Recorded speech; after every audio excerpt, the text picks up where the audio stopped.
Hello, everybody. It is Thursday, March 7th, and this is the O'Rourke Report.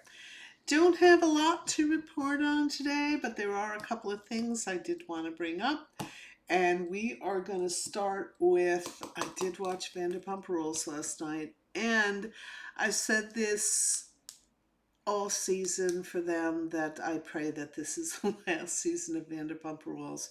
It's just not a fun watch anymore. The cast is far too aware of the camera, far too aware of their scripts, have have endeavored to they all make their living on this program, and maybe some of them live beyond their means. I don't know, but they are scrambling to keep relevant. And because it's so forced and so aware of the camera and how they come across and how they need to position themselves, um, it's just not what reality television is supposed to be, which is, you share things that are really going on with your life.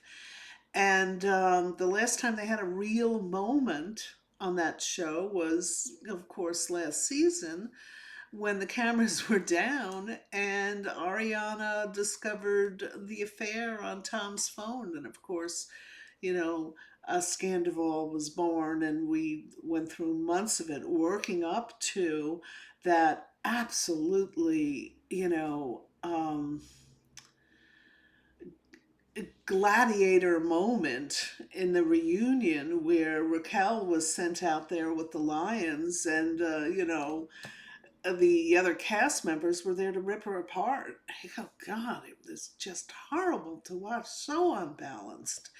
And the screeching of the invectives and the nastiness, and just everything about it was horrendous to watch. And I think I did read the complaint that Rachel's has filed recently, and I spoke about it, I think, earlier this week. And one of the mentions is the fact that, Bravo kind of allowed this tearing apart of this person for ratings. It wasn't great.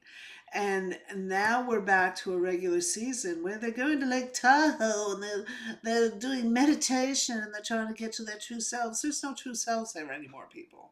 There's no true selves there anymore. They need to, I mean, they just need to move on. Enough is enough. There's nothing new under the sun there. There's nothing.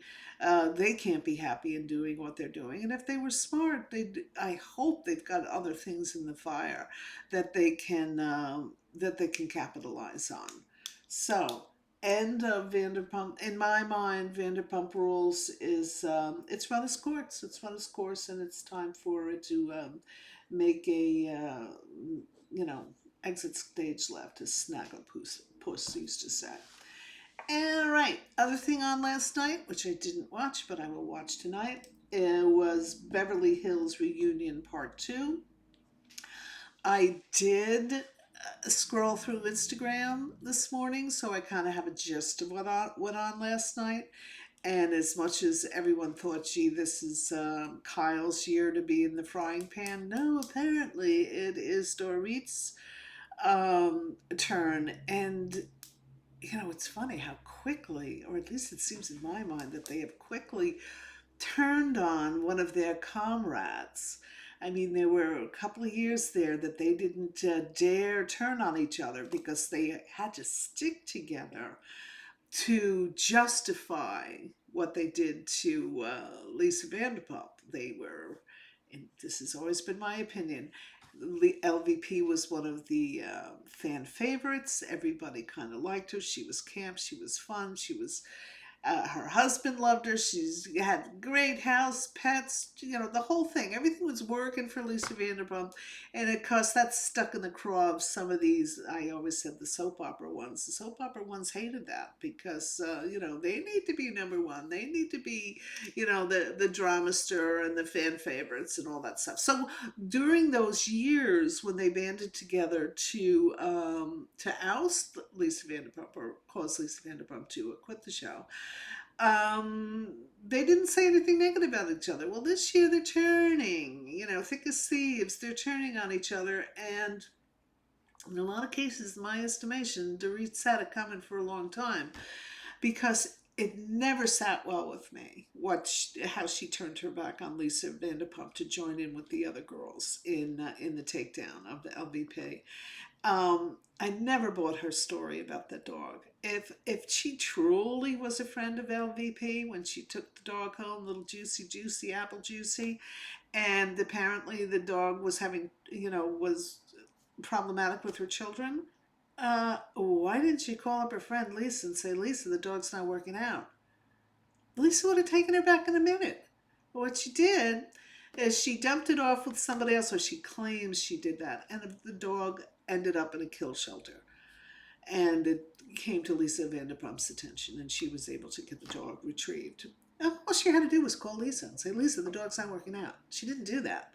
She kind of went behind her back and joined forces with the other women who I think Dorit sensed were going to win this war. Well, you may have won that war, but now they've turned around and they're going after you, Dorit. And in a lot of cases, Dorit earns this. She is she is a very entitled woman. She is inconsiderate to others. The latest thing she's done, I think this is the gist of last night, is she kept them all waiting for two hours while she went through her glam squad. Who are you to keep anybody waiting 2 hours? And I think one of them mentions that in this 2 hour period, she was putting up TikTok videos about her getting ready for glam and getting the curl on her forehead done just so, and she's just delusional if she thinks that that's okay behavior. And how dare anybody say anything to me? I was in glam. So anyway, I will watch that tonight. I'm pretty sure I know what I'm going to see. The reunions are getting pretty predictable, and so that'll be interesting. Okay, so Vanderpump, Crystal, Dorit. Oh, this is also in the Bravo family, and it is one of the it was at a Bravo show. It's no longer a Bravo show. I don't think it's a Bravo show, but whatever. It's past its heyday. In the beginning, it was a great little show, and it had a lot of I think a lot of respect in the industry. I'm talking about Project Runway. It had a lot of respect in the fashion industry because it was really doing great things to highlight up and coming talent. Who could forget Tim Gunn? I mean, the guy was fabulous. He just was such a spokesman, and really was a star. I kind of miss him. I think he does a similar show on, is it maybe Hulu? Again, I have no idea what channel it's on, but it's kind of the same premise as Project Runway. They compete. One gets kicked off every week until you have your winner. And I think he also does the show with Heidi Klum, who is the subject of my Project Runway rant here. Is yesterday I was going through the New York Post, which I read every day, and for its comedy value, and they're always posting pictures of Heidi Klum, these thirst trap pictures. I'm like, why? What, is she dating Rupert? I don't understand it. Why am I always seeing Heidi Klum in the New York Post? And it reminded me, every time I see her, it reminds me how when she was on Project Runway, I always thought she was strangely, I don't know, yeah, maybe the word is cruel. She was a little cruel to the contestants that were just kicked off. Remember, that was her big job to say, your eyes are in, or you're out, since you're out. She would have this twinkle in her eye, and she'd be so glad to announce to the contestant that the two of them, they were the ones who were being kicked off. I mean, they should do it the way RuPaul does it, which is the best. My dear, sashay away. He was kind. He's always kind. Heidi, not so much. I always thought she was took a lot of glee in saying "you're out," and then giving them a little Avita Zane. Same vein. I think I mentioned yesterday that I listened to Howard Stern, listened to him for 40 years, and he used to be on this TV show called America's Got Talent. And I don't really watch America's Got Talent. Not interested in seeing dog acts or spinning plate acts or stuff that is very cheesy Ed Sullivan entertainment type of stuff. Topo Gigio, bring him out, and Heidi was on there as well. Howard was the judge, and I think he sat next to Heidi. And Howard tells the story that Heidi would do all this passive aggressive crap. Like she would make sure, like she knew her little humming or talking under her breath annoyed him in between commercial breaks. And as soon as she found out it annoyed Howard, oh, she never missed an opportunity to do it. I don't know. Was that her way of flirting with Howard? I have no idea. But I suspect it's this cruel little passive aggressive thing that she does.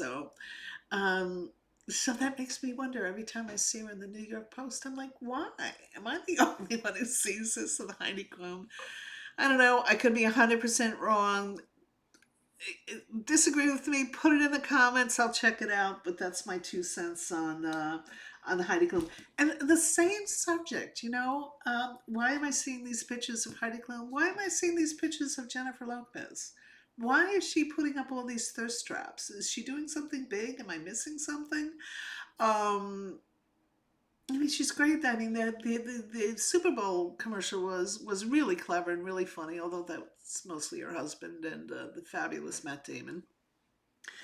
But I still don't know why we see so much Jennifer Lopez. Taylor Swift, I get. Jennifer Lopez, I don't get so much. So anyway, that's all I have for today. I got a late start today, so I apologize that I will be better prepared tomorrow. I'll have the more content. But that is the 2 cents of the O'Rourke report today. Oh, and I forgot to do this in the beginning, please. If you like what you saw, if you stayed with me this long, please hit the like button. Please hit the subscribe button. It doesn't cost anything. But these are the type of little things that the YouTube home office is always looking for my analytics. So whatever. If you would do that, it would help me out, and I appreciate it. And I will see you tomorrow.